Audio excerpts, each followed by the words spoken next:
When it comes to competitive gaming, players are constantly battling to become the absolute best at some of gaming's most respected and most difficult records to achieve. And whether that looks like winning a major tournament or becoming the holder of a world record, it's an inescapable truth that no matter what game you look at, there will always be room for further improvement.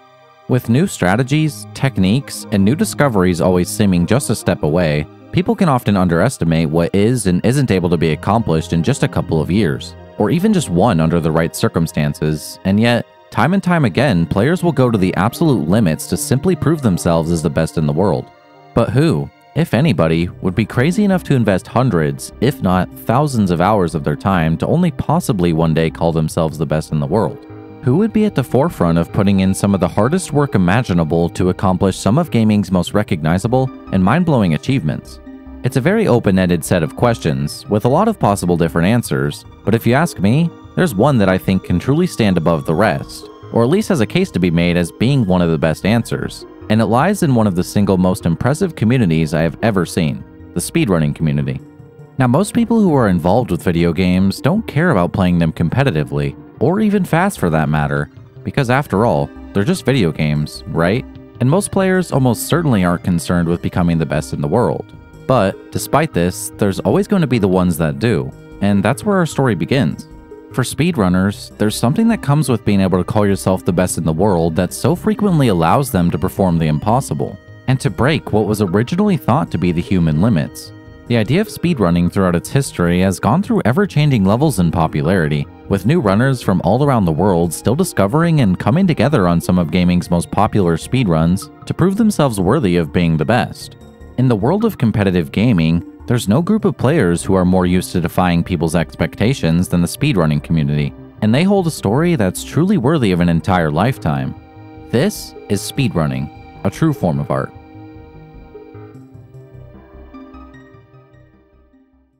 No fucking way, dude! This is not happening, man. This is not happening. I am the GOAT. Me.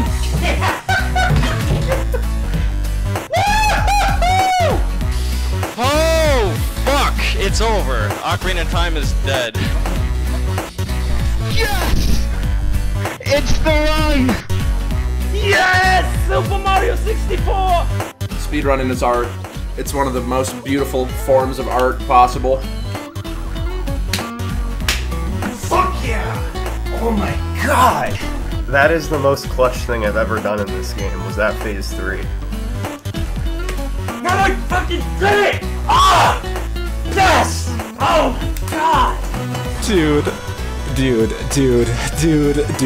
No fucking way!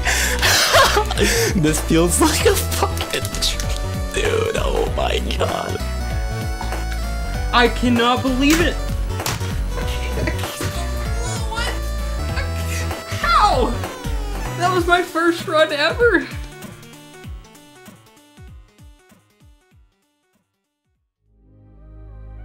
Before diving too deep into the world of competitive speedrunning, let's first begin by properly defining what a speedrun is. A speedrun, or the act of speedrunning, is an instance of playing a video game or section of a video game with the goal of completing it as fast as possible, often by combining unique strategies, prior game knowledge, and tight execution to achieve the fastest possible time a person can. The purpose of a speedrun is to advance one's skill in a specific game or category, often for the enjoyment of a live audience as well as to rank higher on the leaderboards, and is a pastime that's come to gain a surprising amount of traction over the last couple of years. What makes speedrunning so unique is the fact that it's very easy to engage with as a new viewer because of its rather straightforward premise. That being, complete the respective game as fast as possible, while also being one of the most complex topics at the same time, which isn't a common dynamic seen between most things. On a casual level, speedrunning is incredibly fun to watch and is intriguing to most people because it allows the viewer to see some of their favorite games being played at a level they've probably never seen before, but at the same time is equally as interesting to watch from a more competitive stance because of the room for discoveries to be made that make strategizing and theorizing new techniques a fundamental part of the improvement process. Depending on the type of game you play, a speedrun will always fall under a baseline set of categories that all differ greatly from one another. These categories are put in place as a means of organization to make sure different types of speedruns aren't being intertwined in the same leaderboards. Each individual category is given its own unique set of rules, properties, and can vary to more specific things such as an all dungeons speedrun, all boss fights, and many others, which makes the variety of ways to play each individual game more than enough for most players. One of the more universal categories seen in almost every speed game is what's known as any percent, and is an umbrella term for the idea of reaching a game's ending by any means necessary with no sorts of limitations in mind. So whether that means completing the game by performing a glitch that sends you directly to the credits, or playing the game relatively normally throughout, as long as you reach the end of the game at some point in time, anything is fair game. Any percent categories, by definition, are the most broken speedruns, as this is the category people immediately look to when they're wanting to tear a game apart and still contend for a world record. But they're also some of the most interesting runs to watch because of the room for creativity they have to offer. Another fairly common category, 100%, happens to be the polar opposite, where the objective is now shifted to the player being tasked to complete the entire game as fast as possible, which means obtaining any and all collectibles, completing every single stage and boss fight, and still reaching the end of the run, usually involving little to no game-breaking glitches. These categories are understandably the lengthiest ones, as some games' requirements for 100%ing them are astronomically high, and in most cases, this is a category that newer players tend to stay away from, but is very inviting to a veteran of the game. Another two pretty common categories, major glitches and glitchless runs, are a pair that pretty much speak for themselves. In this case, any sorts of major glitches that are specifically mentioned by the moderation team can either be completely forbidden or completely allowed to take place in a run. So players choose to either execute a run entirely within bounds or make use of insanely broken techniques that allow them to perform what are otherwise impossible tricks or skips. And while both of these categories are also pretty popular, people tend to lean towards the more glitch-heavy categories in most cases. One category that I often see get overlooked are individual level speedruns, also known as ILs, which as the name implies are speedruns of individual stages in a game similar to that of a time trial, which allow the player to optimize very specific points of the run in ways that often go unutilized in a full playthrough. ILs can actually be pretty impressive because of the incredibly unique strategies runners are able to utilize, and competing in this sort of category can actually be a pretty good source of practice for the players who are interested in learning the fundamentals of a game, or to specifically improve at a certain segment. Of course, there's still a lot more categories I could cover, but most of them tend to be a lot more game-specific, and all of the ones I just mentioned are some of the more popular ones seen in an assortment of different communities, and figured they were worth mentioning to help sort of give an idea of what a speedrun can look like. Straying from the basics for a second, a large sum of speedrunning's upbringing revolved around the idea of forming communities, because after all, that is where it all began. And the benefit of forming communities is that it gave those respective players a place to discuss strategies, discoveries, and theoretical improvements with other speedrunners, but could also act as a positive reinforcement for people's motivation to strive at further improving their times. The reason speedrunners have been able to perform the impossible on so many different occasions is more than likely due to the fact that they're constantly surrounded by people that encourage them to achieve the unthinkable. And time again, this cycle has led to speedrunners making world records that otherwise would have been unheard of at any other point in time. Just years ago, top-level players would have likely deemed it impossible to achieve a 1-hour, 37-minute speedrun in Super Mario 64's 120-star category, as they just couldn't see the room for potential improvement and were likely under the impression that the category after 20+ years of competition had finally reached its limit. But come November 2021, a little under a year and a half ago, the player Liam performed one of the most recognizable runs ever seen by achieving a time of 1 hour, 37 minutes, and 53 seconds. A monumental milestone for the category, and a perfect showcase that sometimes what looks like the end is only the start of a new era. Another fundamental of speedrunning is that the leaderboards are purposefully split between console and PC. Now, why is this? Well, the issue with emulation is that games tend to be a lot more laggy for a plethora of different reasons, and loading times between certain sections can sometimes be twice as long depending on which game it is. And if they were to be put under the same category, it would make it so that players on PC would have to suffer from the emulation disadvantages that native hardware players simply don't have to experience, which obviously provides an unfair advantage to those running on the respective console. People have advocated to remove load times as a means of leveling out the playing field between different versions of the game. However, that still doesn't refute the fact that console still has the overarching advantage because of the faster experience it provides for almost every game.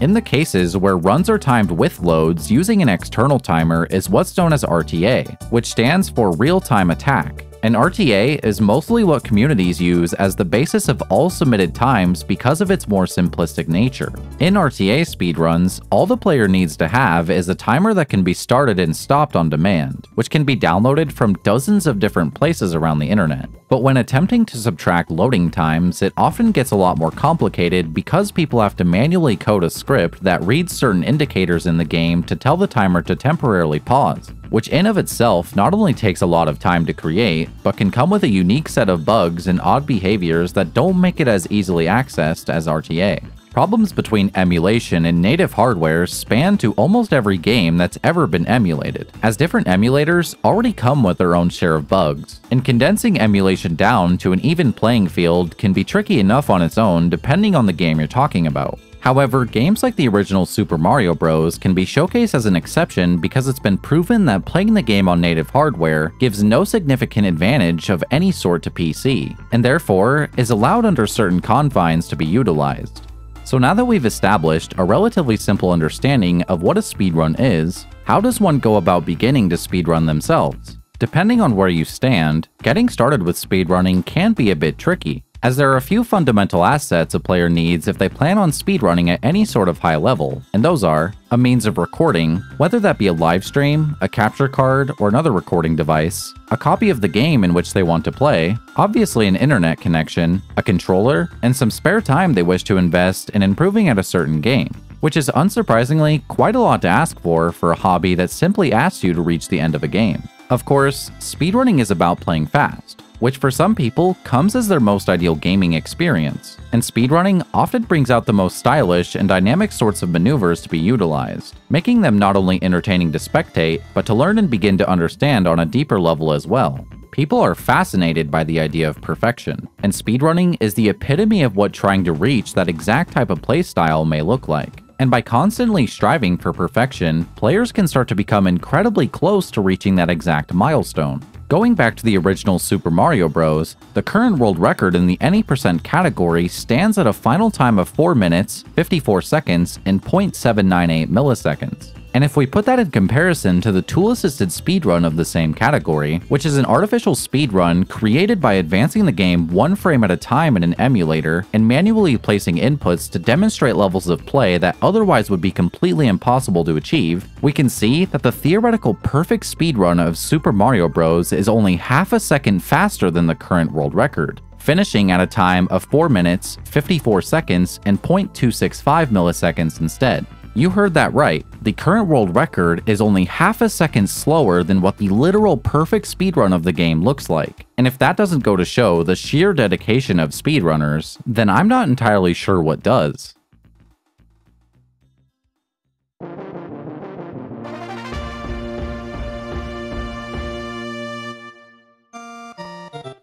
When discussing where speedrunning came about, some of its earliest documentation can be traced to an arcade machine called Drag Race from 1977. While very primitive in comparison to what we have today, the object of the game would still prove itself to be an important part of the speedrunning timeline. The player would race against an AI opponent on a straight course to the finish line, and along the course of the playthrough would need to flick the joystick at precise intervals signaled through different sound cues to switch between their vehicle's gears. Doing so at the correct time would grant a boost in speed, but failing to do so would cause the engine to blow out, often costing you the entire race. Now, the significance of this game came from the 2 individual timers displayed in the top left and top rights of the screen. These timers would tally the best times ever achieved for both a real player and a computer on that respective arcade machine, which brought to the attention of early players the idea of setting a new best time for others to try and beat. It was obviously a very simple game considering the time it was made, but it was still one of the first games to ever have a speed-oriented gameplay style. And regardless, it wouldn't be long before a better game with a similar approach would emerge in 1980, with Atari's adaptation of Drag Race known as Dragster, a game that is most definitely recognized by a vast majority of the speedrunning community. Dragster was essentially the same game in premise, but came with much better visuals, a small, but still much bigger fanbase, and even had a physical limit that would be discovered many years later with a final time of 5.57, the fastest possible time that can be legitimately achieved in the game. Not too long after its release, the game's publisher, Activision, would release a promotion that encouraged players to send in screenshots to the company of a final time they achieved under 6 seconds. Which was a pretty respectable feat considering the physical limit of the game's hardware was a 5.57, and this helped incentivize the concept of competitive speedrunning for one of the very first times in history. Upon verifying your score, Activision would send you a badge in the mail as a tribute to the very impressive time, ultimately rewarding some of their most skilled players for their achievements. While a pretty cool event, and a pretty cool set of games in themselves, they sadly still weren't quite enough to kick off speedrunning as a popular subgenre of gaming just yet. After the rather short-lived dragster craze of the 80s came a pretty unremarkable set of years for speedrunning that followed. Of course, there were still some games throughout this time span that would pick up a small set of followings, but nothing groundbreaking would really take place for quite some time. It really wasn't until the early 90s where things would begin to experience a great deal of change. Around the time of December 93 is where the concept of speedrunning would be changed drastically with the release of one of the most important and most recognizable games of all time, a first-person shooter game known as Doom.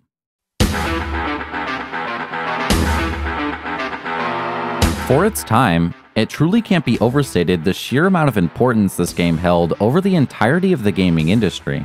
Ever since its release, Doom has been viewed as a pioneering, fan-favorite first-person shooter that not only revolutionized its own genre, but has come to be arguably one of the most innovative and important video games of all time. Originally released on MS-DOS, an early type of home computer, but going on to receive several different console ports in the years that followed, Doom was a release that was seriously miles ahead of its era. The visuals were amazing, even by today's standards, with gameplay that was smooth, fast, and carried a variety of weaponry and enemies that were equally as diverse as they were intriguing to interact with. The character's movement speed was also very pleasantly fast, and the controls were surprisingly responsive as well, giving players the ability to play through stages as quickly as possible. Doom has also been accredited as the game that helped usher the speedrunning we've come to know and love today, but it makes you wonder, why this of all games? Of course, the answer can probably be pointed at the fact that the game was already so popular on its own, but when discussing the game's very speedrun-friendly nature, it can be easily traced to two simple factors: the time display shown at the end of each stage, and more importantly, the game's ability to record and transfer replay files. Upon the completion of the individual stages, the player's final time is displayed in the bottom left of the screen. As you can see, the timer would only display times in full second increments. It didn't actually matter whether if in real time it clocked in at 8.99 or 8.01, the game would still display 8 seconds flat no matter the case. There was no rounding up, so if you wanted to beat your opponent's score, it had to be in full seconds at a time, which would prove to be important for speedrunning's inception. Players would quickly innovate strategies, certain routings, and an assortment of other small tactics in order to shave off even just milliseconds at a time. And this is where the game's replay system would really come in handy. Doom would make use of what's known as demo files, which were small, condensed replay recordings that were only a few kilobytes in file size, and worked through means of recording a player's inputs during a recorded run and recreating them on playback. Demos could be transferred very easily between computers, even with the rather questionable quality of the internet seen back in the 90s, and were by far the most efficient way for players to compare their scores. It would also make the idea of a proper leaderboard system much more realistic to create because now physical replays could be used to verify times, instead of relying on an individual's reputation and overall credibility. On the topic of leaderboards, one of the first websites that had a standing leaderboard for the game would be known as Compet-N. Created in November of 1994 by player Simon Widlake, Compet-N was one of the first databases that incentivized Doom players to battle for the fastest times. It gave players and speedrunners alike a platform to showcase their different techniques and strategies for each of the levels, and provided a place to have further discussions of even more theoretical improvements. While the website isn't actively used anymore, it still remains available for anyone who's interested in checking it out, and even holds demo files that date back to as far as the month of its creation. Competition would eventually inspire other leaderboard websites to be created, and after its debut would continue to be actively posted on for many years that followed. While the communities surrounding the Doom franchise would continue to thrive through the progression of time, by the time 1997 came around, a new game would hit the scene that would change speedrunning as we know it forever. Introducing Quake Speedruns.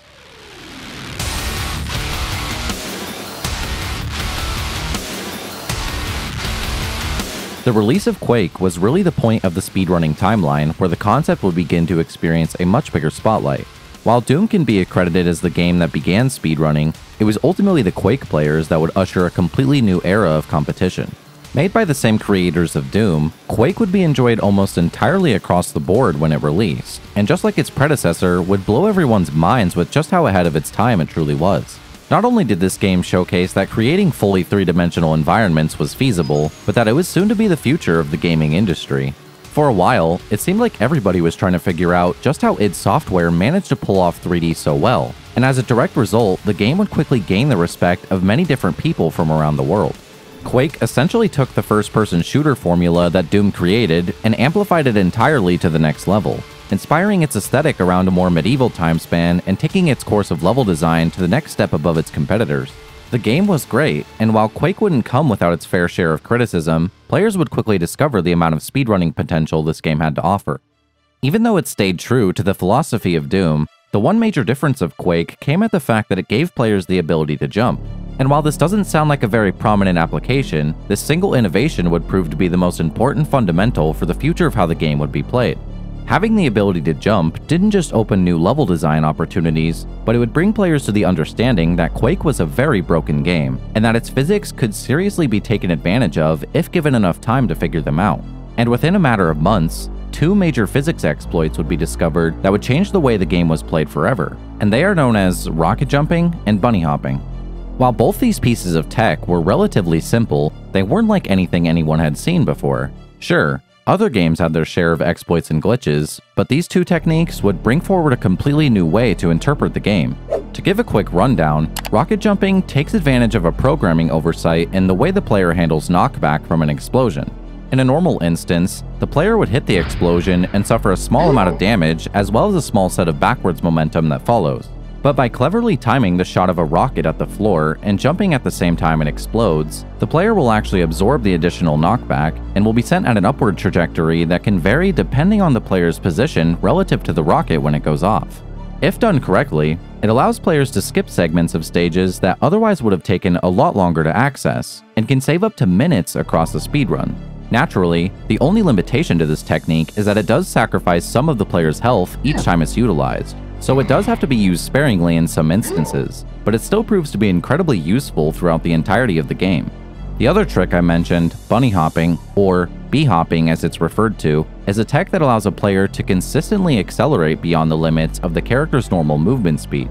If we take a look at this velocity meter, which is a tool that displays the player's movement speed in real time, we can see that the speed during a normal running animation maxes out at 240. But by bunny hopping, you can quickly get your velocity up to the thousands. Now this one's a bit more complicated, but in short, bee hopping is executed by switching between the left and right strafing keys each time the player jumps, whilst also making sure you follow your mouse in the same direction you strafe.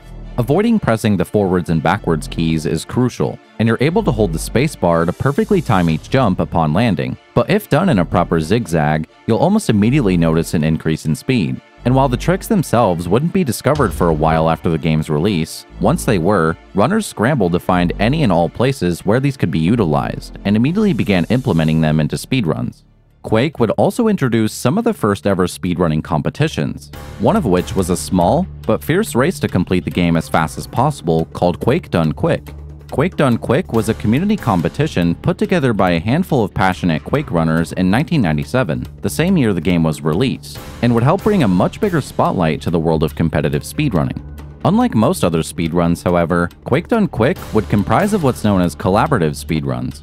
As the name implies, when performing a collaborative speedrun, the objective shifts from the standard of just one player completing the game to instead achieving the fastest possible time through the combined efforts of an organized team. Players would gather friends and other speedrunners and would each be assigned a specific part of the game to complete as fast as possible. And in the end, they would all piece their individual segments together as one complete run. This is why most event speedruns from back then were often miles ahead of what the actual world record was at the time. It's because they were segments being pieced together as one final product. These events would even catch the eyes of some gaming magazines and were posted about on early news websites to help spread the word of the game. And ultimately, Quake came out to be a monumental stepping stone of the rise in speedrunning's popularity. The spike in popularity would actually inspire the creation of a very important website for speedrunning moving forward. Enter Speed Demos Archive. Created in April of 1998 to post early Quake demos, SDA eventually became renowned for having thousands of downloadable speedrunning videos across hundreds of different video games that were readily available for users to download and enjoy at any time. What started off as only runs of Quake, the number of games available to search and submit to would only continue to grow as time went forward. And while the website isn't actively used anymore, it still holds what feels like endless videos to be shared, which is still really cool to see. Of course, there isn't too much else I'll be talking about in regard to the site itself, but you'll soon come to find out that this website would prove to be a very important part for the future of competitive speedrunning.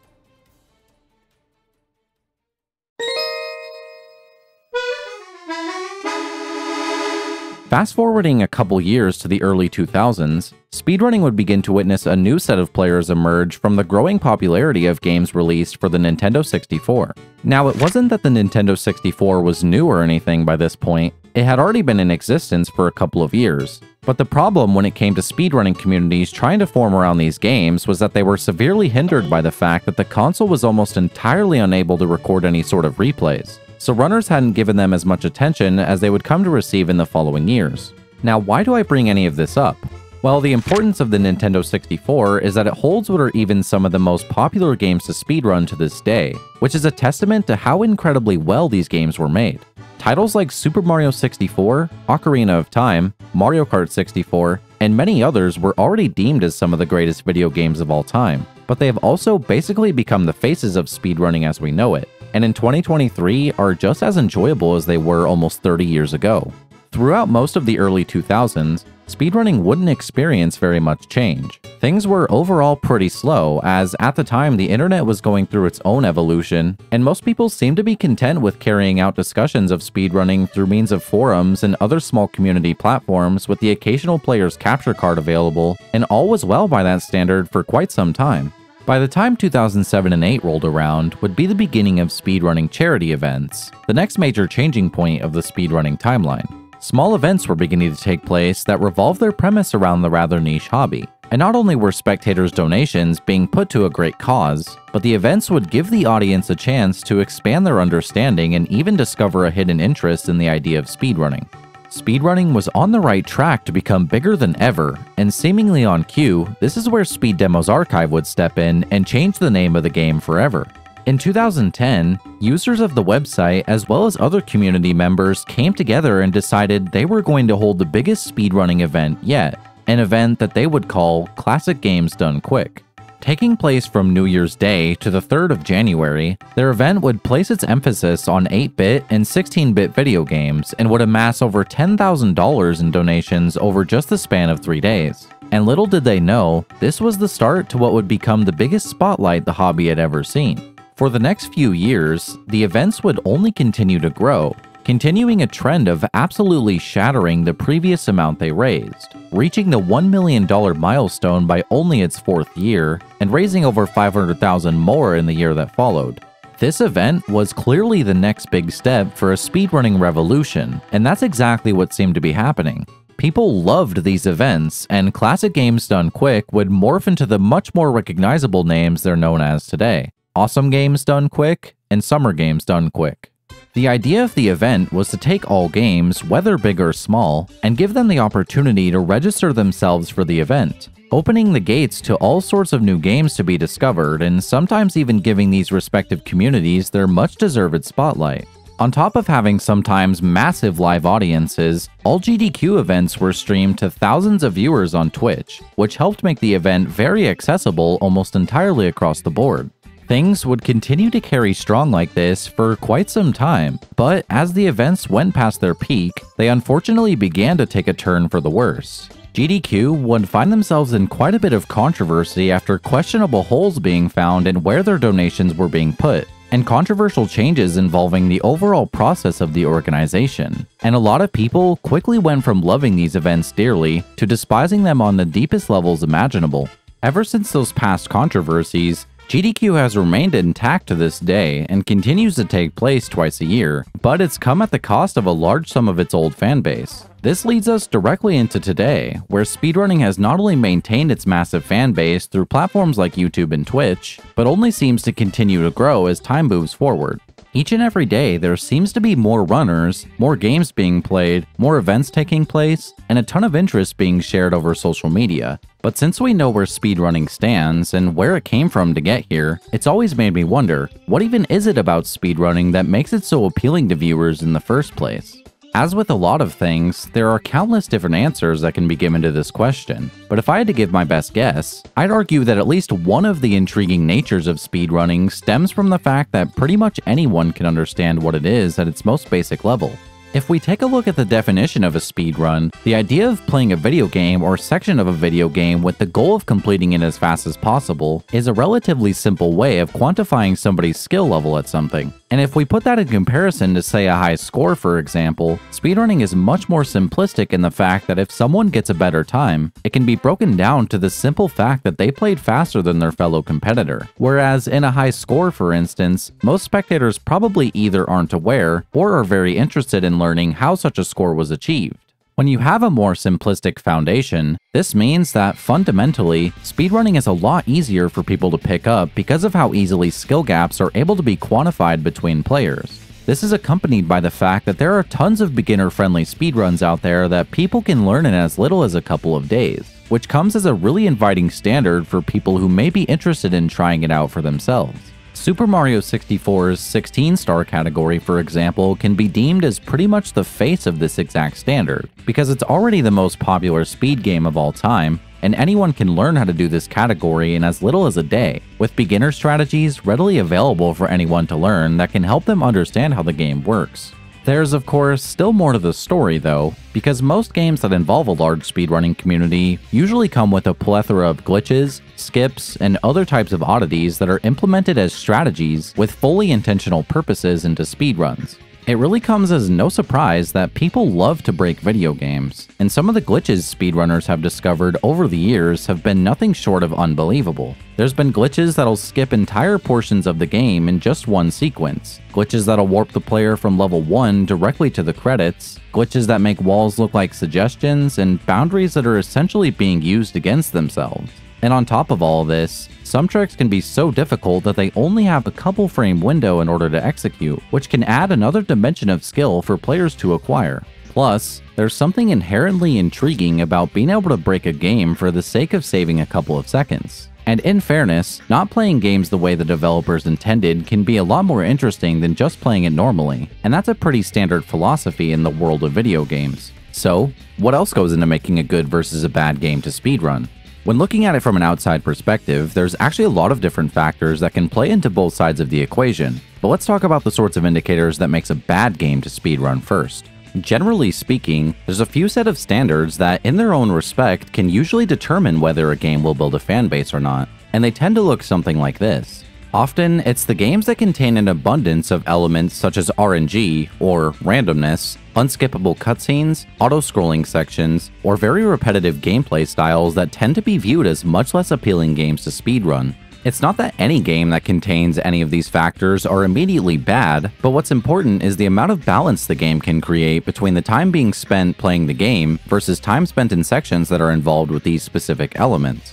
This is why, for example, most racing games tend to not be people's most favorite speedruns. It's because of the very repetitive atmospheres that most racing games create that can begin to feel stale after a certain period of time, with a few exceptions of course. But once again, it's not that any of these are necessarily bad games on a standstill, but when discussing what objectively makes a good game to speedrun, the hours spent playing the exact same sets of courses with no factors of glitches or interesting skips in mind can start to not only feel repetitive to play, but to spectate as well.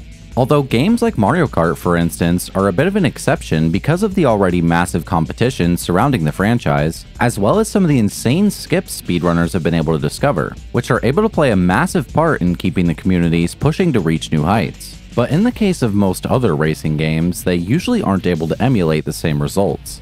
The issue with unskippable cutscenes pretty much speaks for itself. If the player is unable to skip a cutscene by choice of the game designers, that means that they'll have to spend hours of their time viewing the exact same scenes over and over again between each reset, which obviously starts to become repetitive almost immediately and can usually be enough on its own to drive people away from running certain games.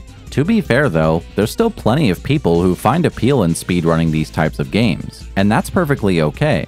But when speaking objectively about what makes the most ideal speedrunning experience, games that carry too much of any of these aspects as well as plenty of others can safely be counted out of that list if you ask me.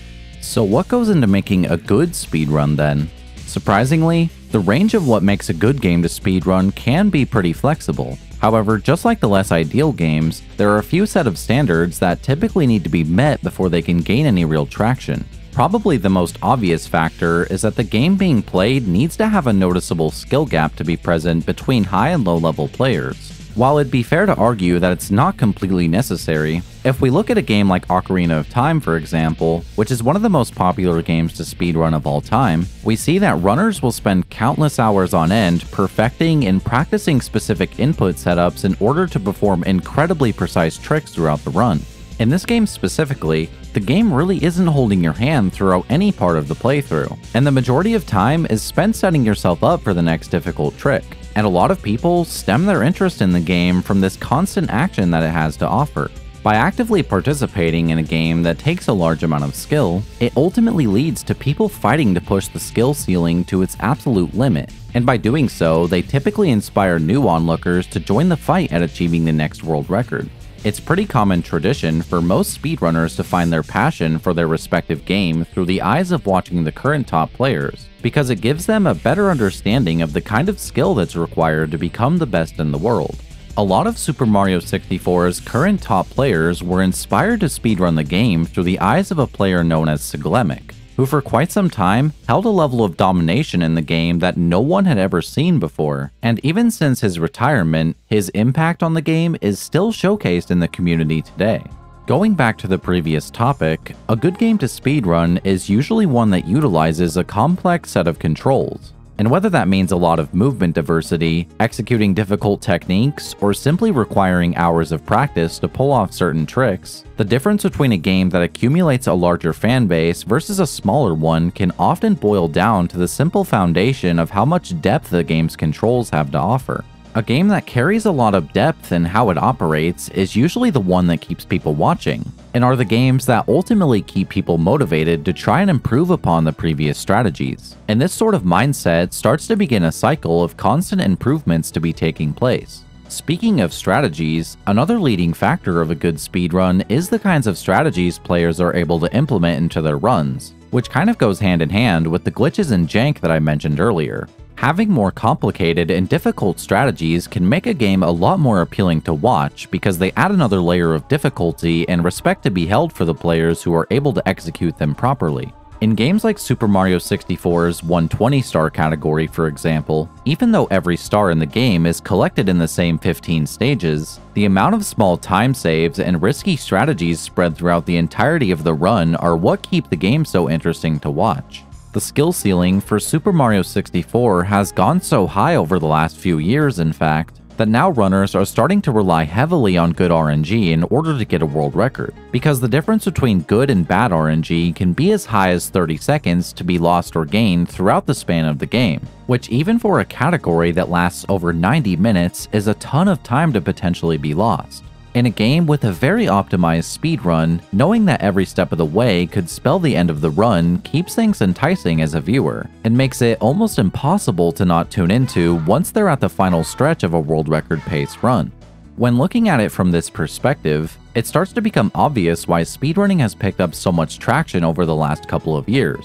It's because the amount of skill the games take at every step of the way is what gives people stakes. And runs have been optimized to such a degree by this point to where every single second starts to become crucial for a world record to be achieved. and any new discoveries can be entirely game-changing from then on out.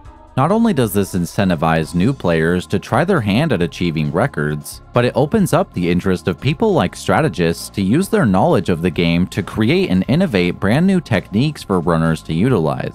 Speedrunning doesn't come without its fair share of hardships, however, as one of the biggest problems that top-level runners experience is burnout and motivation. Because top-level players are constantly playing the same few games or even just the same single game with the exact same goal in mind, it can create a terrible mindset for players when they're really struggling to beat their times, and they have to make a choice of either keep playing, take a break, or quit the game entirely, which can definitely be very straining on the player.